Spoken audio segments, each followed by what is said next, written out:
शरीर रूप में नहीं होंगे। शरीर तो नाश हो जाएंगे, तुम्हारे द्वारा ये सब मारे जाएंगे, लेकिन केवल शरीर मारा जाएगा, आत्मा को कोई मार नहीं सकता। इसी आत्मा का ज्ञान करवाने के लिए बीच युद्ध में, इस युद्ध को रोक के अर्जुन को यह दिव्य ज्ञान दिया गया अध्याय 2 में, जिस अध्याय 2 का नाम रखा है गीता का सार। लेकिन हमें गीता का सार कुछ और ही पढ़ाया गया। आज हम गीता के सार का कोई कैलेंडर खरीदते हैं मार्केट से, तो गीता का क्या सार बताया गया है उसमें कि तुम क्यों व्यर्थ की चिंता करते हो, तुम क्या लेके आए थे, तुम क्या लेके जाओगे, जो कुछ पाया यहीं से पाया और जो कुछ छोड़ोगे यहीं छोड़ दोगे। इसको गीता का सार बना के सारे भारतवर्ष में बांटा जा रहा है, जबकि ये गीता का सार है ही नहीं। गीता का सार है अध्याय 2। जिनके भी घर में गीता पढ़ी है, देखो 18 अध्यायों के 18 नाम लिखे गए हैं, और अध्याय 2 का क्या नाम लिखा गया है? गीता का सार। लेकिन उस सार को कोई समझ नहीं पा रहा, क्योंकि बताने वालों ने ही छुपा दिया। जो भी गीता का सार बताया, गलत बताया। गीता का सार क्या है? आत्मज्ञान ही गीता का सार है। गीता में कभी भी किसी शरीर की पूजा के बारे में बात करी ही नहीं गई। हर शरीर का खंडन किया गया, जिसमें बताया गया, हे अर्जुन, 2 प्रकार के पुरुष हैं इस संसार में, एक क्षर पुरुष है और एक अक्षर पुरुष है। क्षर पुरुष सब शरीरों को, जितने भी ये जीव हैं, उनके शरीरों को क्षर पुरुष कहा जाता है। क्षर का मतलब होता है नाशवान। जितने भी शरीर पैदा होते हैं, ये सब एक दिन नाश हो जाते हैं। इसीलिए क्षर पुरुष पूजनीय नहीं है, शरीरों की पूजा वर्जित है। और इन शरीरों में रहने वाला जो अक्षर पुरुष है, वो जीव है, वो अविनाशी जीव है। लेकिन अविनाशी होने के बावजूद वो 1,84 में भटक रहा है। इसलिए हे अर्जुन, ये दोनों ही पुरुष पूजनीय नहीं है। इन दोनों में से किसी की भी पूजा नहीं करनी है। उत्तम पुरुष तो अन्य है। जो तीसरा पुरुष बताया गया है वो अन्य है। वो ना तो कभी जन्मता है, ना ही वो कभी मरता है, और ना ही वो कभी जन्म मरण में भटकता है। उसी को उत्तम पुरुष, उसी को पार ब्रह्म बोला गया है। उसी की साधना करने का आदेश गीता में भी है, और उसी को सब संतों ने अपनी वाणियों में प्रदर्शित किया। इसीलिए नानक साहब ने बोला कि ताती वाव न लागई पार ब्रह्म शरणाई, कि जो पार ब्रह्म परमात्मा की साधना करते हैं, उनको तत्ती वाव यानी कि गर्म हवा नहीं लगती। कौन सी गर्म हवा? गर्म हवा ये बाहर वाली नहीं, वो तो आपको एक केसरी बचा लेगा उस गर्म हवा से। गर्म हवा है जठर अग्नि की हवा, गर्म जून की हवा, जहां पर आपको उल्टा लटका दिया जाएगा और वहां पर खून में, पेशाब में, मलमूत्र में आपको उल्टा लटकना पड़ेगा 9 महीने तक। उसी को वैतरणी नदी बोला गया है। गरुड़ पुराण में वैतरणी नदी का जिक्र है कि खून की नदी जिसमें आपको डुबाया जाएगा। तो वही वो खून की नदी है जहां पे आपको उल्टा लटकाया जाएगा। लेकिन अगर उससे बचना है तो आपको गुरु की शरण में आना पड़ेगा। और गुरु की महिमा तो संतों ने चीख चीख के, पुकार पुकार के गाई है, लेकिन हम गुरु को समझ नहीं पाते।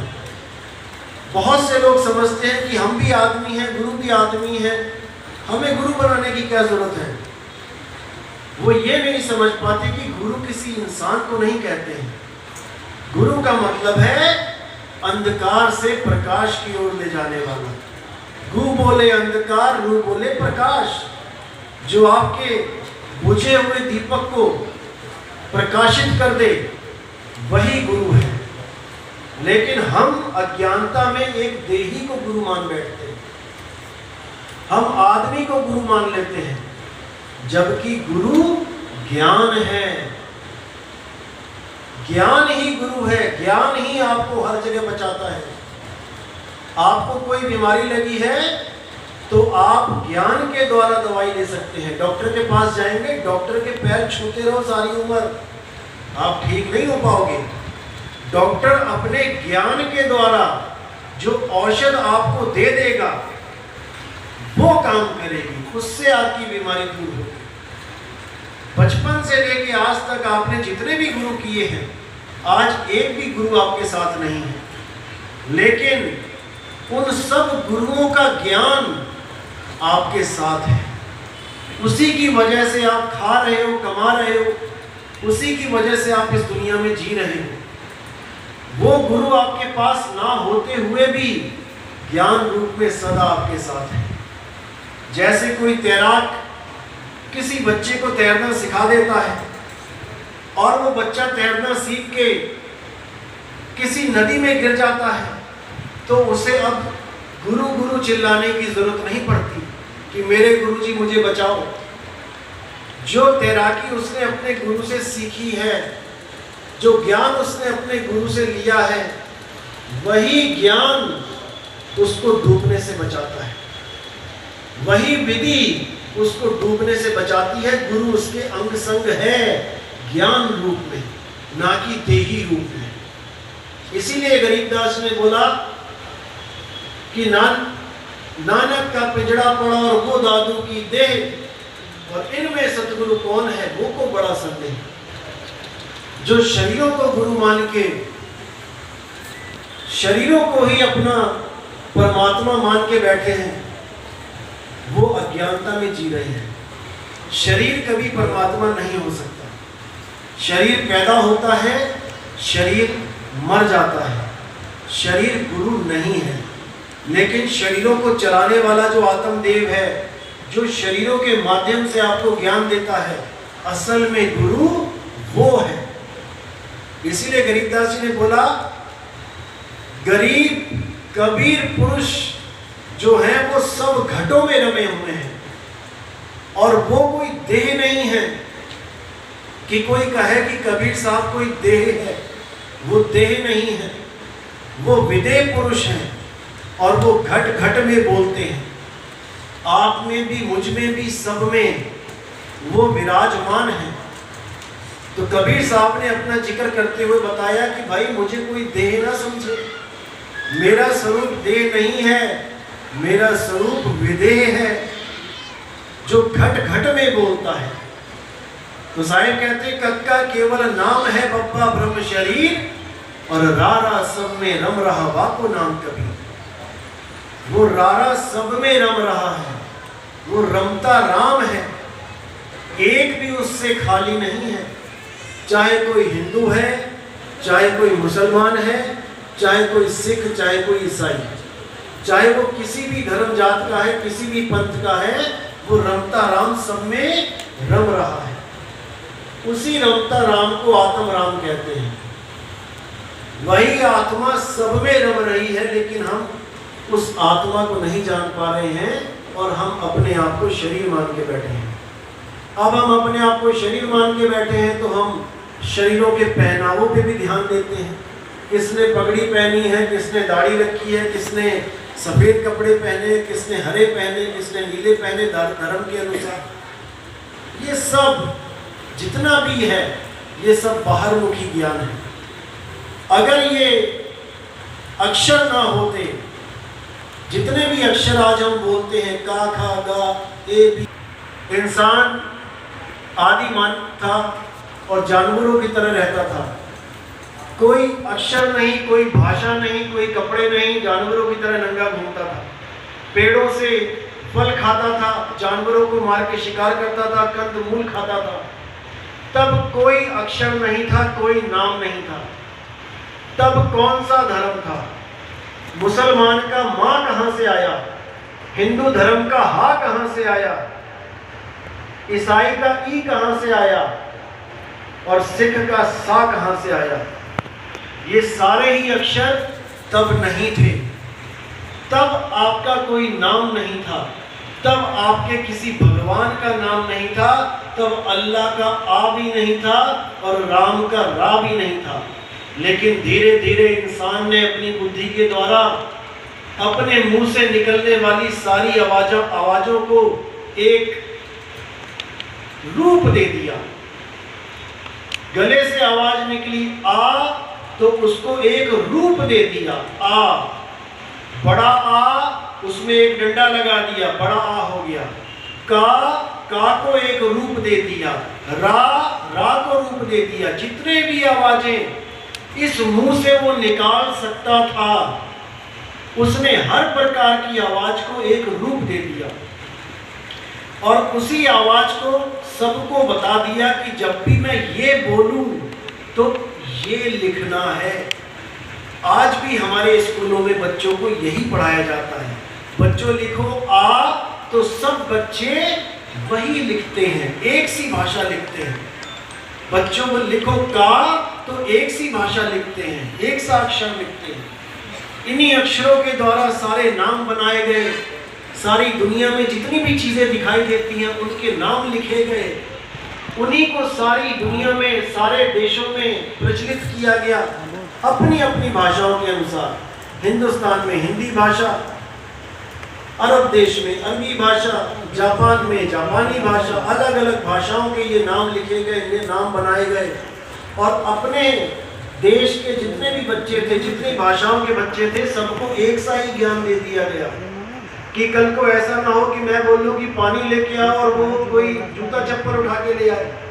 सबको एक सा ज्ञान दे दिया गया कि पानी बोलना है तो ये पानी है और सबके लिए यही है। अगर मैं कहूँ कि गिलास, तो सबके लिए यही है, ताकि कल को आपस में झगड़ा ना हो। हर वस्तु का एक ही नाम सबको रटा दिया गया, इसलिए आज कोई झगड़ा नहीं है। अगर कोई कहता है सोने को कि ये सोना है, तो हिंदू, मुस्लिम, सिख, ईसाई सब हामी भर देंगे कि हाँ ये सोना है। क्यों? क्योंकि सबको एक सा ही ज्ञान दे दिया गया, कोई झगड़ा नहीं है।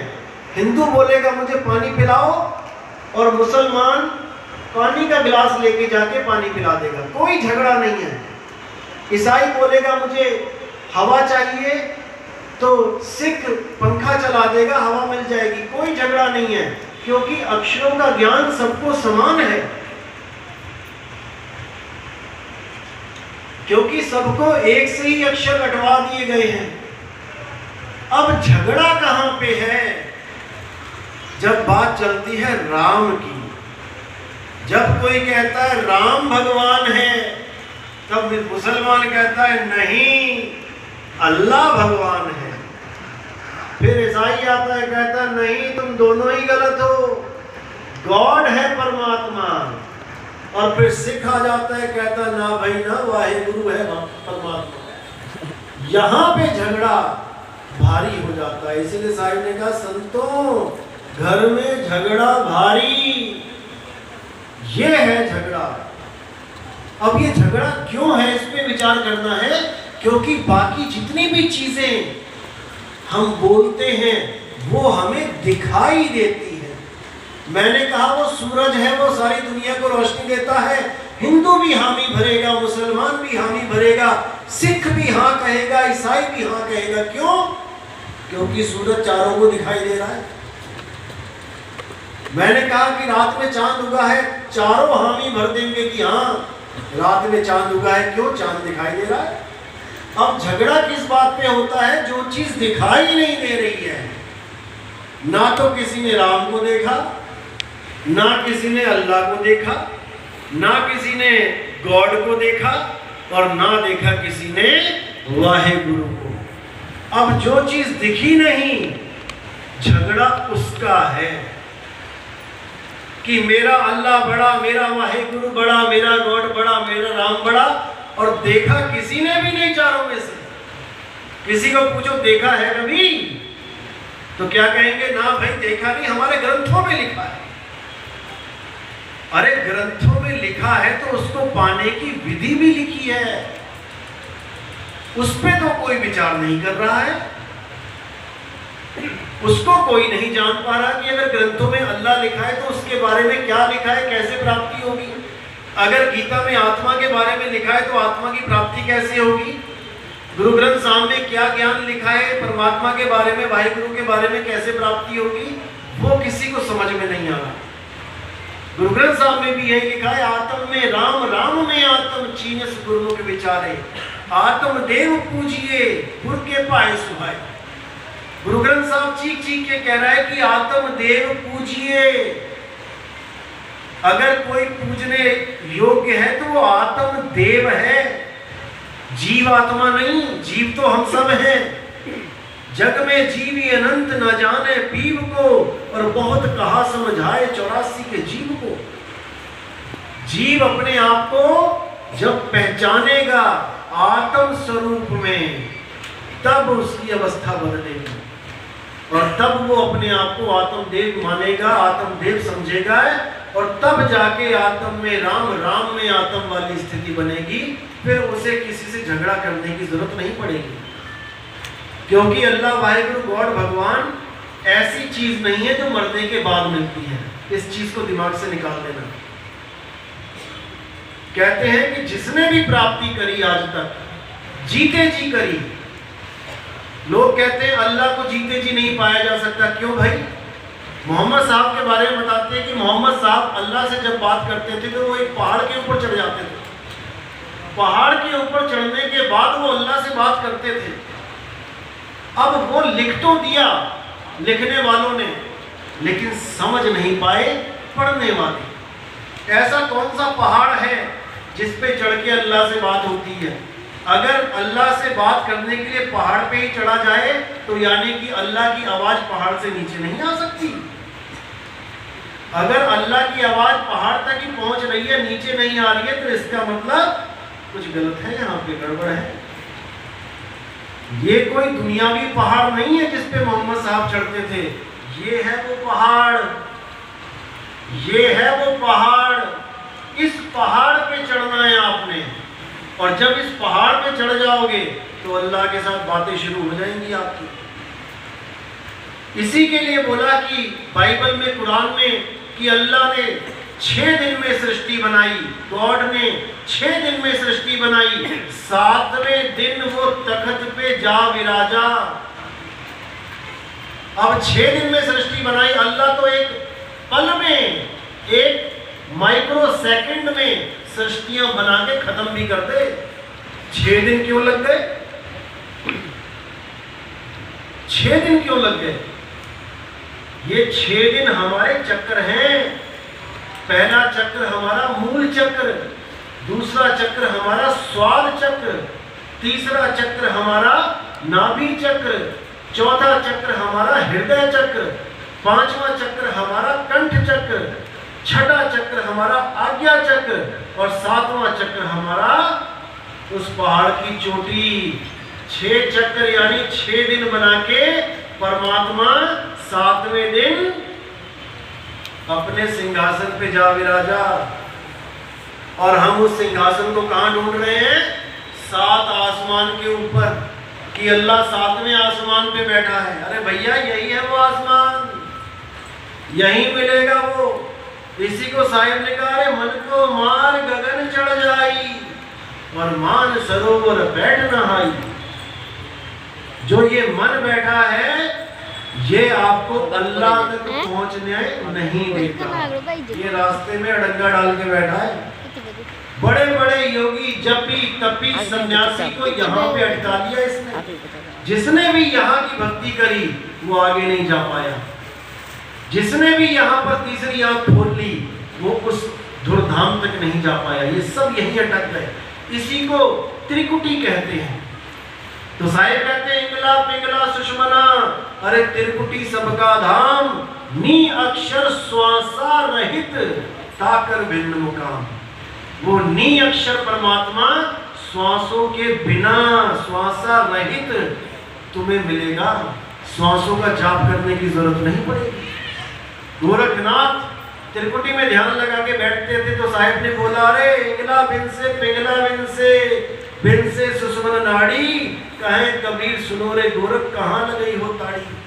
जब ये शरीर छूटेगा तब कहां ताड़ी लगाओगे? बीच में नहीं अटकना है, इस पहाड़ पे चढ़ के अल्लाह से बातें करनी है। तो वाणियों में बहुत से कोड लगे होते हैं, लिखने वालों ने लिख दिया, समझने वाले समझ नहीं पाते। अब 10 अवतार के बारे में कितना सुंदर वर्णन बताया कि कैसे ये सृष्टि पैदा हुई। पहला अवतार बता दिया मछली का अवतार। अब मछली का अवतार बताया, इसके पीछे क्या गुप्त भेद था आपने भी सुना होगा। बाइबल में भी बताया गया कि एक बहुत बड़ा प्रलय हुई, 40 दिन बारिश होती रही, फिर कुछ जीवों को नाव में रखा गया और वो नाव को बचाया गया ताकि दोबारा सृष्टि पैदा हो सके। हर जीव का एक जोड़ा रख दिया गया उस नाव के ऊपर, ऐसी कहानी सुनाई गई। वही चीज हिंदू धर्म में बताई गई कि बहुत बड़ी प्रलय आई, तब विष्णु जी ने मछली का अवतार लिया और उस नाव को डूबने से बचाया। अब नाव तो पहले से ही तैरती है, मछली के अवतार की क्या जरूरत है? नाव का तो काम ही तैरना है उस जहाज का। अगर उस जहाज को ऊपर उठा ले जाते तब तो बात समझ में आपकी, जैसे मछली तैर रही है वैसे नाव भी तैरती है। तो वहां पर कोड क्या लगा रखा है कि ये जो जीवन है ये पानी से पैदा हुआ है। पहला अवतार मछली का, यानी जल से ही जीवन शुरुआत होती है। आज चांद पे लोग पहुंच गए, लेकिन जीवन क्यों नहीं वहां पे आ पा रहा है? क्योंकि वहां पानी की खोज चल रही है। जब तक पानी नहीं तब तक जीवन नहीं। तो पहला अवतार मछली का, यानी कि जल से ही जीवन की शुरुआत हुई। सिंगल सेल बॉडीज, एल्गी, ये सब पानी से ही पैदा होते हैं। आप पानी देखो कहीं पड़ा रहे, काई अपने आप आ जाती है उसके ऊपर, कहां से आ गई? जल से ही जीवन होता है। दूसरा अवतार कछुए का लिया गया, यानी अब वही जीव जो पानी में था अब उसने धरती पे कदम रख लिया, अब धरती पे जीवन आ गया। अब तीसरा अवतार सुअर का लिया गया, जंगली सुअर का, यानी अब वो धरती पे पूरा विचरण कर रहा है। कछुआ आधा पानी और आधा धरती दोनों पे रह सकता है, अब वो पूर्ण रूप से धरती पे अधिकार शुरू हुआ जीव का। उसके बाद क्या आया? आधा आदमी और आधा जानवर, नरसिंह अवतार। आप पुरानी जो फोटोज हैं इंसान की देखो, आदि मानव की, गोरिल्ले की तरह दिखाया गया है। जबड़े देखो जानवर जैसे, और आदमी के पूरे हाथ और पैर की तरह खड़ा हुआ है, यानी आधा आदमी आधा जानवर। उसके बाद वामन अवतार आया, यानी जब बुद्धि आ गई, अब क्या हुआ? अब पूजा पाठ के द्वारा लोगों को छला जाने लगा। उन्होंने छला था, दान के नाम पे 3 पग धरती मांगी थी और 3 पगों में क्या ले लिया? सब कुछ ही ले लिया उसका, धरती आसमान पाताल। उसके बाद अवतार आया पुरुषोत्तम राम का, यानी कि फिर इंसान ने और प्रगति करी, अब वो मर्यादा में रहना शुरू किया। और उसके बाद जो अवतार आया कृष्ण जी का, यानी मर्यादा से जब काम नहीं चला तो अब माया का भी इस्तेमाल किया गया। उसके बाद अवतार आया बुद्ध अवतार, यानी कि उसके बाद भक्ति की तरफ ये इंसान बढ़ा और जात पात को छोड़ के एक मालिक की बंदगी करने लगा। लेकिन सदगुरु ना मिलने के कारण, क्योंकि महात्मा बुद्ध का कोई गुरु नहीं था, गुरु तो बहुत सारे किए उन्होंने, लेकिन सतगुरु उनको नहीं मिल पाया, इसलिए उन्होंने विपासना करना शुरू कर दिया। विपासना क्या होता है? श्वासों पे ध्यान लगाना। आज भी आप महात्मा बुद्ध के किसी भी पंथ में जाएंगे तो वहां पे आपको विपासना करवाया जाएगा। शरीर पे ध्यान लगवाते हैं और श्वासों पे ध्यान लगवाते हैं। अब जो आखिरी अवतार है जिसको कहते हैं कल्कि अवतार, अब ये क्या है? अब इसको समझना पड़ेगा। अभी लोग इसका इंतजार कर रहे हैं कि कल्कि अवतार आएगा कलयुग में, घोड़े पे बैठ के आएगा, हाथ में तलवार होगी और संबल में आएगा। संबल जगह का नाम बताया गया है। अब इसी के बारे में कबीर सागर में निकलंक अवतार बोला गया है। कबीर साहब भी कहते हैं कि एक अवतार आएगा, निकलंक अवतार आएगा और वो सारी दुनिया को एक करेगा। अब निकलंक का मतलब क्या होता है? जिसमें कोई कलंक ना हो। और कलंक किसमें नहीं होता है? क्या देह में नहीं कलंक होता है? देह तो बनी ही कलंक से है, देह तो बनी ही गंदगी से है। यानी वो अवतार देही तो नहीं होगा, वो होगा ज्ञान अवतार। जो घोड़ा बताया गया है, जिस घोड़े पे वो कल्कि अवतार बैठा है, वो घोड़ा क्या है? वो है बुद्धि का घोड़ा। कहते ना तेरी बुद्धि के घोड़े दौड़ाओ जितने दौड़ा सकते हो। और जो तलवार उसके हाथ में है, वो तलवार है विवेक की तलवार। जब विवेक की तलवार आ जाती है तो सत्य असत्य का ज्ञान हो जाता है। असत्य को यानी कि कलंक को काटते जाओगे और निकलंक को अपनाते जाओगे। असत्य को त्यागते जाओगे और सत्य को पकड़ते जाओगे। और संबल क्या है? एक तो मुरादाबाद के पास संबल है, लोग कहते हैं वहीं पैदा होगा वो। संबल का मतलब है समान बल। सम यानी समान, बल यानी ताकत। और वो संबल क्या है? वो है आत्मदेव। वो आत्मा सब में समान है। घट घट मेरा साइया और सुनी सेज न कोय, बलिहारी व घट की जिस घट प्रकट होए। वो सब में रमता राम है, वो सब में एक समान रम रहा है। ना वो किसी में कम है, ना वो किसी में ज्यादा है। वो संबल है। लेकिन शरीर के हिसाब से देखोगे तो शरीर तो संबल नहीं हो सकता। शरीर तो किसी में बल ज्यादा है और किसी में कम है। तो ये सारी जितने भी संत महात्मा वाणियां लिखते हैं, इनमें गुप्त कोड लगे होते हैं। इनको वही समझ पाते हैं जो विवेकी होते हैं। जैसे वेद व्यास जी ने कितने ग्रंथ लिखे, कितने पुराण लिखे। जब शिव जी का ग्रंथ लिखा महाशिव पुराण, तो शिव जी को परमात्मा बता दिया। विष्णु जी का ग्रंथ लिखा विष्णु महापुराण, तो विष्णु जी को परमात्मा बना दिया। जब माता भगवती का लिखा तो वो तीनों को बच्चे बना दिया और माता से सारी सृष्टि बनवा दी। अब इसके पीछे राज क्या था? बंदा एक, ग्रंथ उसी ने लिखे, लेकिन अपनी ही बातों को काटते जा रहे हैं। विष्णु महापुराण में शंकर जी को बिल्कुल नीचा दिखा दिया कि शंकर जी तो कुछ है ही नहीं। और शिव महापुराण में विष्णु जी को दिखा दिया कि विष्णु और ब्रह्मा कुछ भी नहीं है। माता के पुराण में माता के अलावा तीनों को ही बता दिया कि वो तो कुछ भी नहीं है। आखिर एक ही आदमी ऐसा कैसे कर सकता है? इसके पीछे भी गुप्त भेद है, इसको समझना है। क्योंकि ये झगड़ा आज हिंदू धर्म में भी फैला हुआ है। पार्टियां बन गई हैं, यूट्यूब पे जाके देखोगे तो एक दूसरे से झगड़ा कर रहे हैं।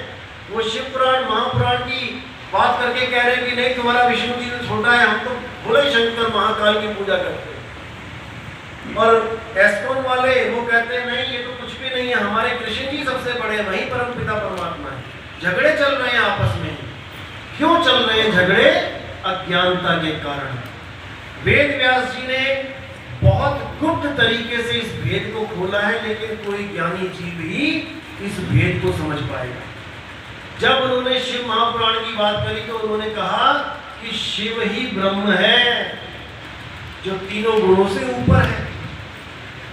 अब यहां पर शिव जी को ब्रह्म बोला गया।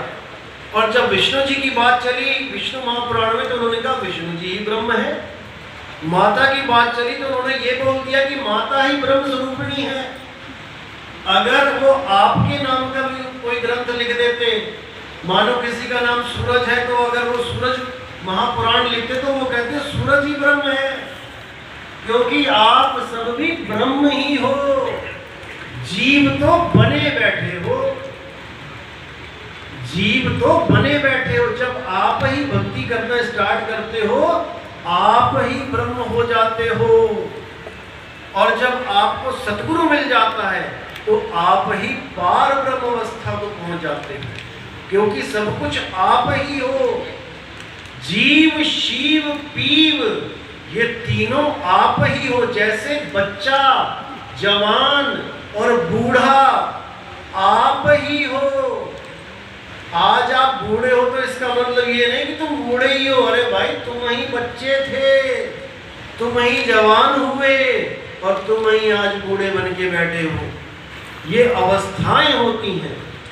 जीव अवस्था से जब बंदा भक्ति करता है तो ब्रह्म अवस्था में प्रवेश करता है, और जब ब्रह्म से आगे का ज्ञान मिल जाता है तो वो पार ब्रह्म अवस्था को प्राप्त कर लेता है, और तब उसका जन्म मरण खत्म हो जाता है। आज जितने भी देवी देवताओं की हम पूजा करते हैं, ये लोग ब्रह्म अवस्था को प्राप्त हो चुके हैं, इसलिए इनकी महिमा गाई गई। भोले शंकर को देखो, युगों युगों भक्ति कर रहे हैं, इसलिए वो उनके नाम के आगे ब्रह्म बोला गया। आप भक्ति करो, आपके नाम के आगे ब्रह्म आ जाएगा। देखो, संतों के आगे ब्रह्मलीन श्री 1008, क्या है ये ब्रह्मलीन?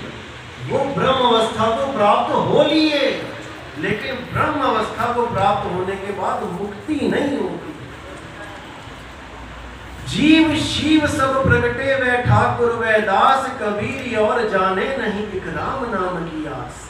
जीव शिव सब प्रगटे, ये दोनों प्रगटते हैं। पहले ब्रह्म भी नहीं था, ब्रह्म भी प्रकट हुआ। अरे ब्रह्म बड़ा की जहां से आया, वेद बड़ा की जिन निर्माया, की मन बड़ा की जही मन माना, और राम बड़ा की राम ही जाना। कहते हैं ब्रह्म बड़ा की जहां से आया। आज सारी दुनिया ब्रह्म ब्रह्म कर, अरे ब्रह्म आया कहां से है भाई? अगर ब्रह्म बड़ा है तो फिर पार ब्रह्म कौन है? तो इसीलिए बोला ब्रह्म बड़ा की जहां से, अरे पार ब्रह्म बड़ा है, वहां से ये इस ब्रह्म की उत्पत्ति हुई है, वहां से ये ब्रह्म की अवस्था बदली है, और ब्रह्म से भी नीचे आके ये जीव बन गया। शिव महापुराण पढ़िए, शिव जी के मन में इच्छा आई कि मैं एक से अनेक हो जाऊं, और वो एक से अनेक हो गए। क्या मतलब है इसका? इसका मतलब ये है कि ब्रह्म की इच्छा हुई कि मैं एक से अनेक हो जाऊं। अब आप एक से अनेक हुए बैठे हो, कैसे?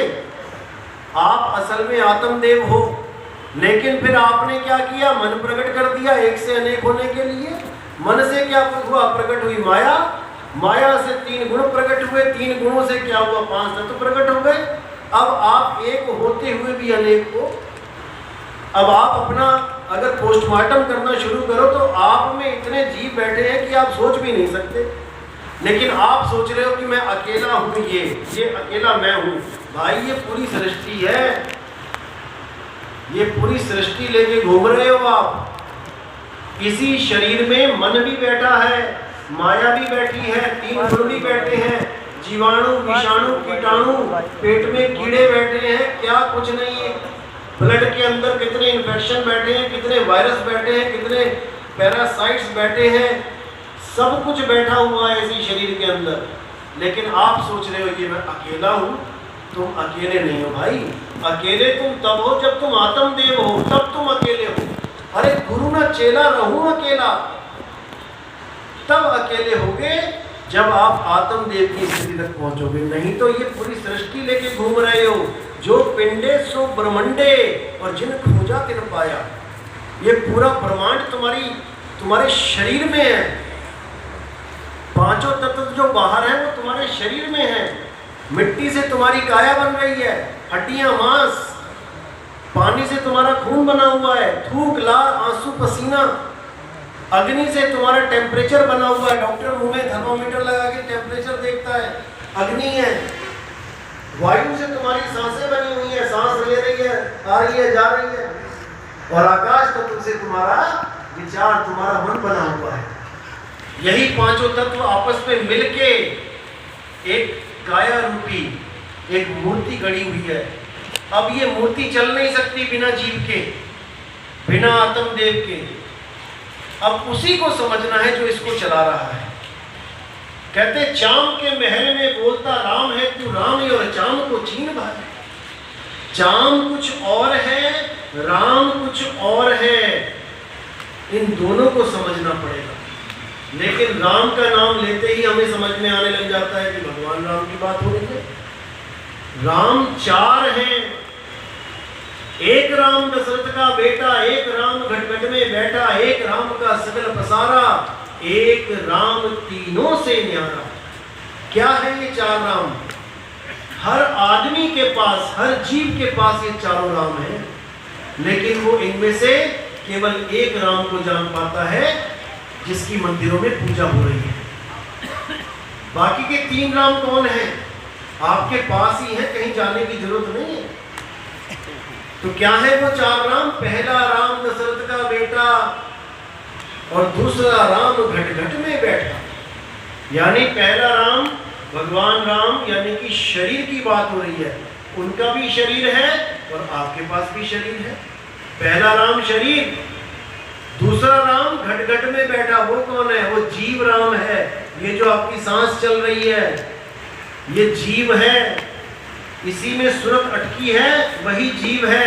ये प्राण पखेरु उड़ जाते हैं, कहते सांस ले रहा है कि नहीं? नहीं ले रहा, ये तो चला गया। क्या चला गया? सांस चली गई। किसके द्वारा? सुरत के द्वारा। ये दूसरा राम है। तीसरा राम सकल पसारा, वो कौन है? ये मन राम है, ये सबके पास बैठा हुआ है, इसी का सारा पसारा है। ये सारा खेल मन का है। ये सब जंगल होते थे यहाँ पे।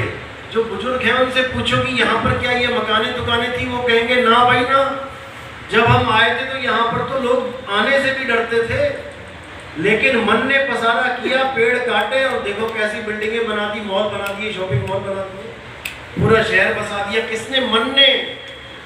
एक राम का सकल पसारा और एक राम तीनों से न्यारा। वो राम कौन है? वो है आत्म राम, जीव राम नहीं, आत्म राम। जिस आत्म राम के लिए बोला है आत्म ज्ञान बिना नर भटके, कभी मथुरा कभी काशी, और जल में नींद प्यासी, मोह देखती आवे हंसी। उसी आत्म राम में परमात्म राम का वास है। आत्म चीने परमात्म चीने, संत कहावे सोए, और यह भेद काया से बाहर, पूछे बिरला को। उसी आत्मा में परमात्मा का वास है, जैसे दूध में घी का वास है। दूध में ही घी है और घी में ही दूध के कण हैं, ये एक दूसरे से अलग नहीं हो सकते। इसी प्रकार आत्म में राम, राम में आत्म, चीनस गुरुमुख विचार। उसको कोई गुरुमुख ही जान पाता है और उसको प्राप्त कर पाता है। उसी आत्म ज्ञान के लिए गीता में अध्याय 3 17वां श्लोक क्या कहता है और 14-15 क्या बोलते हैं कि भाई बहुत से ग्रंथों में, वेदों में, पुराणों में भगवान की पूजाओं के बारे में अलग अलग विधियां बताई गई हैं। यज्ञ करो, जप करो, तप करो, देवताओं को प्रसन्न करो, देवता प्रसन्न होते हैं तो वर्षा होती है, वर्षा से अन्न होता है, अन्नों से जीव की उत्पत्ति होती है, अन्न से जीव पलते हैं। किंतु परंतु 17वां श्लोक, जो जीव, जो आदमी, जो इंसान अपनी आत्मा में संतुष्ट रहता है, अपनी आत्मा में रमण करता है, आत्म ज्ञान को प्राप्त करने के लिए लगा रहता है, उसके लिए कोई भी अन्य धर्म, धार्मिक कर्तव्य लागू ही नहीं होता। उसको किसी मंदिर में जाने की जरूरत नहीं है, उसको किसी पूजा पाठ करने की जरूरत नहीं है, उसको कोई तीर्थ मूर्त जप तप व्रत करने की जरूरत नहीं है, उसको कोई मंत्र जपने की जरूरत नहीं है। वो केवल अपनी आत्मा को जान ले और उसी आत्मा में परमात्मा का वास है और वो परमात्मा जरूर मिलेगा। इसीलिए बोला कि कस्तूरी कुंडल बसे, मर्ग ढूंढे बनमाही, पर ऐसे रमता राम है ये दुनिया जाने नहीं। वो रमता राम आपके पास है, कहीं जाने की जरूरत नहीं है, बस आपने भेदी गुरु से उस ज्ञान को समझना है। इसके लिए गीता में क्या बोला? अध्याय 4 34वां श्लोक, हे अर्जुन, अगर कोई भी सत्य को जानना चाहता है तो वो ऐसे गुरु के पास जाए जिसने सत्य का साक्षात्कार किया है, जो अपने स्वरूप को जानता है, जो स्वरूप सिद्ध है, जो अपने आप को शरीर से भिन्न जानता है, केवल मानता नहीं है, जानता है, जिसने अपने स्वरूप को समझा है, वही तुम्हें तुम्हारे स्वरूप का ज्ञान करवा सकता है। जिसने अपने आप को शरीर समझ रखा है, वो गुरु तुम्हें भी शरीर का ही ज्ञान दे सकता, वो आत्म ज्ञान नहीं दे सकता। और एक बार ये आत्म ज्ञान हो जाने पर जीव कभी भी अज्ञान दृष्टि को प्राप्त नहीं होता, वो सदा सदा के लिए उस आत्मा में विचरण करता है, वो आत्मा में स्थिर हो जाता है। ऐसे ही जीवों को स्थित प्रज्ञ कहा जाता है। ए अर्जुन, यही जीव मुझे प्राप्त कर पाते हैं, यही मुझ तक पहुंच पाते हैं। अन्यथा जितने भी जीव हैं ये सब जन्म मरण के चक्कर में ऐसे ही समय बर्बाद करते हुए आते जाते रहते हैं।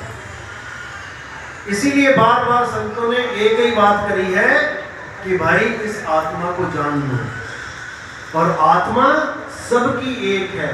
हिंदू, मुस्लिम, सिख, ईसाई, कोई भी आत्मदेव से खाली नहीं है। सबका शरीर चलाने वाला ये आत्मा ही है। इसी के बारे में हर संत ने पुकारा है। और ये आत्म ज्ञान कोई मंत्र ज्ञान नहीं है कि अल्लाहू अल्लाहू करना पड़ेगा, कि राम राम राम करना पड़ेगा, कि कबीर कबीर करना पड़ेगा, कि वाहेगुरु वाहेगुरु करना पड़ेगा। कुछ नहीं जपना, कुछ नहीं करना। तो कहते संतों बिन सिमरन घर पाया। नवलदास जी की वाणी है कि बिना सिमरण के मैंने घर पा लिया।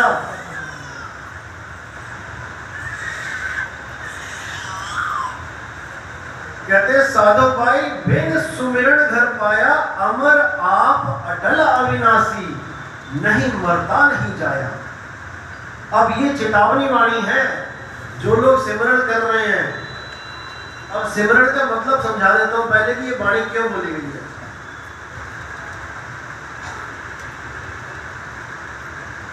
क्योंकि किसी भी धर्म में चले जाओ, किसी भी गुरु के पास चले जाओ, आप जैसे ही उनसे पूछोगे कि मुझे परमात्मा प्राप्त करना है, तो वो क्या बोलेंगे कि बेटा नाम जपना पड़ेगा। आपको नाम दीक्षा दे देंगे। कोई एक नाम पकड़ा देगा, कोई 2 नाम दे देगा, कोई 5 नाम दे देगा, 3 दे देगा, कोई 10 मंत्र दे देगा, कोई अल्लाहू अल्लाहू, कोई वाहेगुरु वाहेगुरु, कुछ ना कुछ बोल के बता देगा कि बेटा इसको जाके घर में जपो। अब उन लोगों को चेता रहे नवल साहिब कि साधो भाई बिन सुमिरन घर पाया, मैंने बिना सिमरण के परमात्मा का घर पा लिया। अब जब ये वाणी बोली तो सबके एकदम भुचक्के हो गए सारे की, यार ऐसे कैसे हो गया, बिना सिमरण घर पाया। और जबकि सारे संत कह रहे कि बिना सिमरण के घर कोई पा नहीं सकता।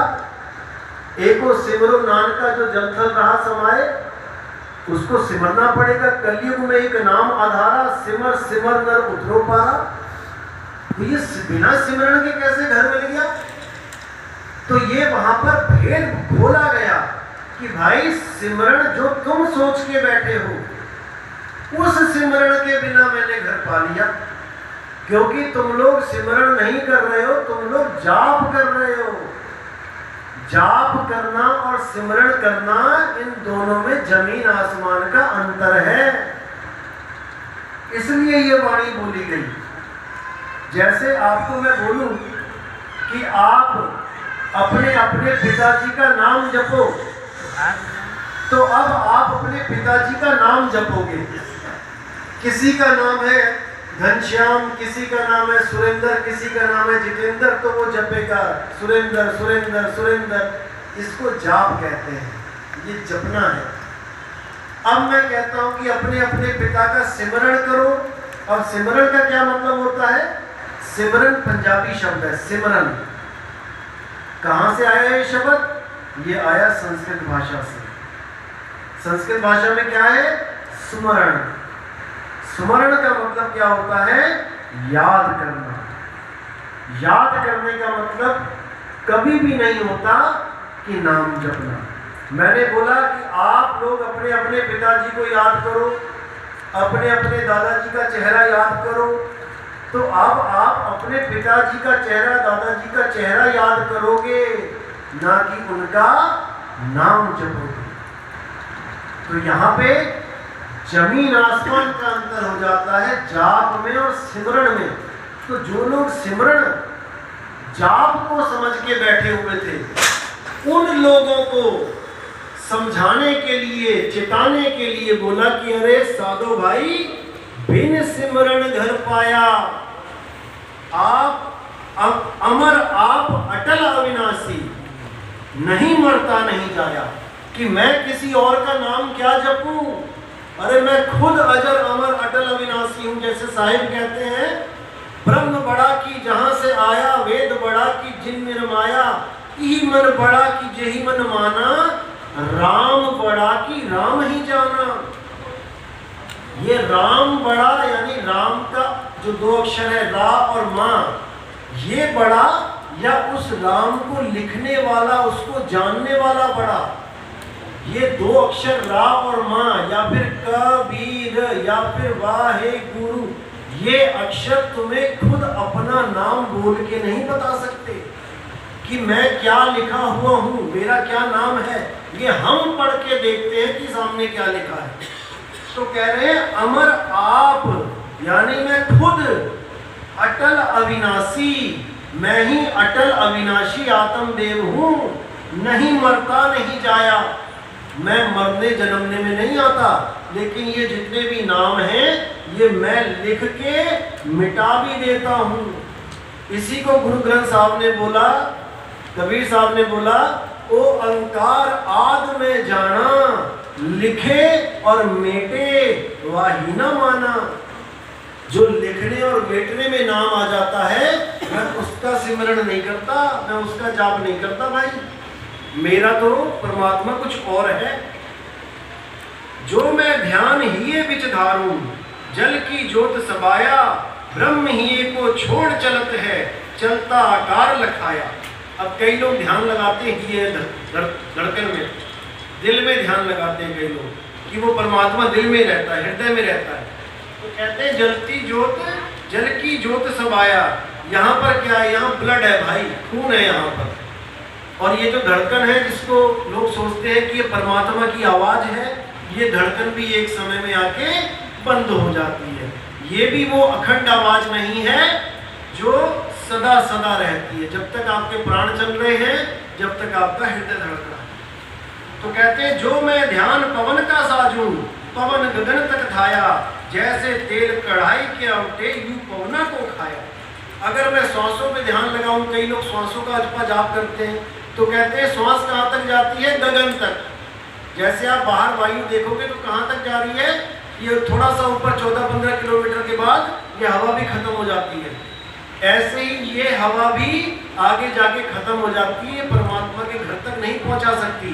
क्योंकि परमात्मा के घर तक 5 तत्व पहुंच ही नहीं सकते, क्योंकि 5 तत्व माया है और परमात्मा माया से निर्लेप है। वहां मन और माया का खेल है ही नहीं। तो कहते हैं हर दम खूब रमूं, अम पद असी पद में सोहम शिखर उठाया। अब कहाँ रम रहा हूं कि हरदम खूब रमूं अस पद में, यानी अपने निज स्वरूप में मैं रम रहा हूं। अब मुझे किसी और की जरूरत नहीं है कि मैं किसी और भगवान की पूजा करूं, मैं किसी और इष्ट देव को मानूं, मैं किसी और को अपने से अलग किसी परमात्मा को मानूं, क्योंकि तेरा साईं तुझ में है, जाग सके तो जाग। तुम्हारा परमात्मा तुम्हारी आत्मा में वास करता है। कहते हैं भूल मिटी अमर गुरु भेटिया, तोड़ के जाल रहाया, कह नवलो बसु व्यापक में सुमिरन सफा उड़ाया। कहते हैं भूल मिटी, क्या भूल थी, इसी भूल को मिटाना है। भूल क्या है कि मेरे अलावा कहीं और परमात्मा रहता है, यानी दूध के अलावा घी कहीं और रहता है, यही भूल है। अगर दूध घी को ढूंढने के लिए गली गली में घूमता फिरेगा तो ये उसकी भूल है। दूध केवल तरीका जान ले कि कैसे मथ के उसमें से दही निकलेगा, मक्खन बनेगा, उसको गर्म करके कैसे घी निकलेगा, तो उसकी भूल खत्म हो जाएगी और वो उस वस्तु को अपने आप में ही प्राप्त कर लेगा। तो कहते हैं भूल मिटी अमर गुरु भेटिया, तोड़ के जाल रहाया, कह नवलो वसु व्यापक में सुमिरन सभा उड़ाया। कह रहे कि मैं हर, यानी कि जो मेरा स्वरूप है आत्मदेव व्यापक में, वो सब में व्यापक है, सब में रमा हुआ है। और सुमिरन हवा उड़ाया, धूल उड़ाया। अब किसी जाप की, किसी मंत्र की, किसी तंत्र की मुझे जरूरत नहीं है, क्योंकि वो आत्मदेव सब घट में विराजमान है और उसी आत्मदेव की हमने खोज करनी है। क्योंकि अगर हमारे कान ना हो, हम बहरे हो, तो हम किसी गुरु के पास जाके मंत्र कैसे लेंगे? जब हम सुन ही नहीं सकते कोई मंत्र, तो गुरु हमें मंत्र कैसे देगा? और अगर हमें मंत्र नहीं मिला तो इसका मतलब हमारी मुक्ति नहीं होगी। ऐसा बिल्कुल नहीं है। अगर कोई बहरा भी दुकान पे जाता है, वो भी सैन के द्वारा, इशारे के द्वारा सामान खरीद के घर पहुंच जाता है। इसीलिए साहिब ने कहा, हम वासी व देश के जहाँ जात वर्ण कुल नाही, शब्द मिलावा हो रहा देह मिलावा नाही। जो लोग गुरु को देह मान के बैठे हैं कि शरीर गुरु होता है, तेरा गुरु वो और मेरा गुरु वो और किसी का गुरु वो सब अज्ञान में है। शब्द मिलावा हो रहा देह मिलावा नहीं। एक ही पंथ में 10-10, 12-12, 15-15 गुरुओं की फोटो लगा रखी है, वो उन्हीं को गुरु मान रहे हैं। जबकि गुरु क्या है? शब्द गुरु है। जो पहले गुरु ने शब्द चलाया, वही शब्द 10, 12, 15, 18, 20, 100 गुरुओं तक होता हुआ आगे बढ़ रहा है। अगर देही गुरु है तो फिर शब्द क्या है? अगर देही गुरु ही पार करेगा, फिर शब्द लेने की क्या जरूरत है? नाम जपने की क्या जरूरत है? गुरु के पैर दबाओ, गुरु की सेवा करो, गुरु पार कर देगा। फिर शब्द वाला ड्रामा क्यों चल रहा है कि शब्द का जाप करो, शब्द का सिमरन करो? तो साहिब कह रहे, हम वासी व देश के जहाँ जात वर्ण कुल नाही, सैन मिलावा हो रहा शब्द मिलावा नहीं। जिस देश की मैं बात कर रहा हूँ, वहां पर ये शब्द भी काम नहीं आते। कौन से शब्द? ये हिंदी, पंजाबी, उर्दू, फारसी के शब्द। कि कोई सोचे मैं कि सारी उम्र अल्लाह अल्लाह करता रहूंगा तो मुझे अल्लाह मिल जाएगा। कोई कहे मैं सारी उम्र राम राम करता रहूंगा, मुझे राम मिल जाएगा। गुरबाणी कहती है, राम राम करता जग फिरे, राम ना पाया जाए। क्योंकि वो राम कहने की चीज नहीं है, वो राम प्राप्त करने की चीज है। पानी कहने की चीज नहीं है, पानी पीने की चीज है। पानी पानी करते रहोगे सारी उम्र, ये गला कभी गीला होने वाला नहीं है। इसीलिए बोला है, सोई गुरु पूरा कहाए, 2 अक्षर का भेद बताए, एक छुड़ाए। जिसको नवल साहब कह रहे, सुमिरन सभा उड़ाया, इसको उड़ा दो। एक छुड़ाए, एक लखाए। क्या लखाए? सैन लखाए, इशारा लखाए। तब प्राणी निज घर को जाए। तब वो प्राणी अपने असली घर, अपने असली मालिक, असली परमात्मा के पास पहुंचेगा। और अगर वो इन मंत्रों में उलझा पड़ा है तो वो कभी प्राप्त नहीं कर पाएगा। गुरु ग्रंथ साहब ने साफ बोल दिया, कृत्रिम नाम कथे तेरे जीवा, सत्य नाम तेरा परापुर बला। कि हे मेरे परमात्मा, तेरे नाम जितने भी इस इंसान ने रख दिए हैं, ये सब नकली हैं। कृत्रिम नकली नाम कथे तेरे जीवा, जीभ से बोलने जाने वाले सारे नाम नकली हैं। और सत्य नाम तेरा परापुर बला।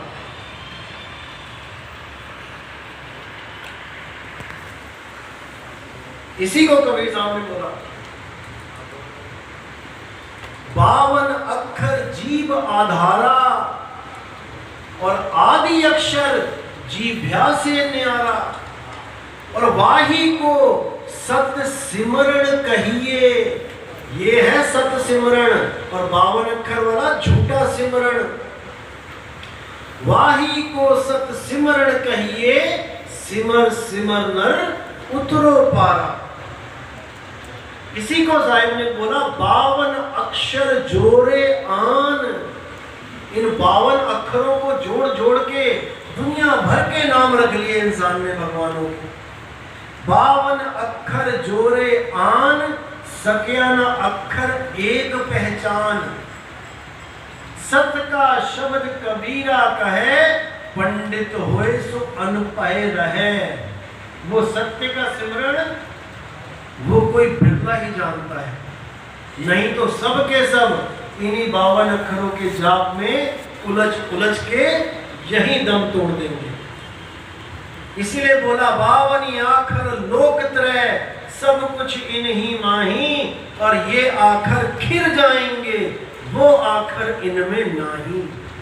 ये 52 अक्षर यहीं खिर जाएंगे, खत्म हो जाएंगे, और आप वापस इसी जन्म मरण में आ जाओगे। इसीलिए फिर बोला, अरे जाप मरे अजपा मरे अनहद भी मर जाए, और सुरत समाये शब्द में वाको काल न खाए। अगर ये सुरत उस साल शब्द में समा जाए, फिर इसको कोई काल नहीं खा सकता। तो बात बिल्कुल जरासी है, और नहीं समझो तो 84 है। इसको समझ लेना है अच्छी तरह, और जन्म मरण से इसी जन्म में जीते जी मुक्ति को प्राप्त करना है। तो इसी के साथ मैं वाणी को विराम देता हूँ। बोलिए सतगुरु बंदी छोड़ कबीर साहिब की जय। साहिब रंजन सतगुरु।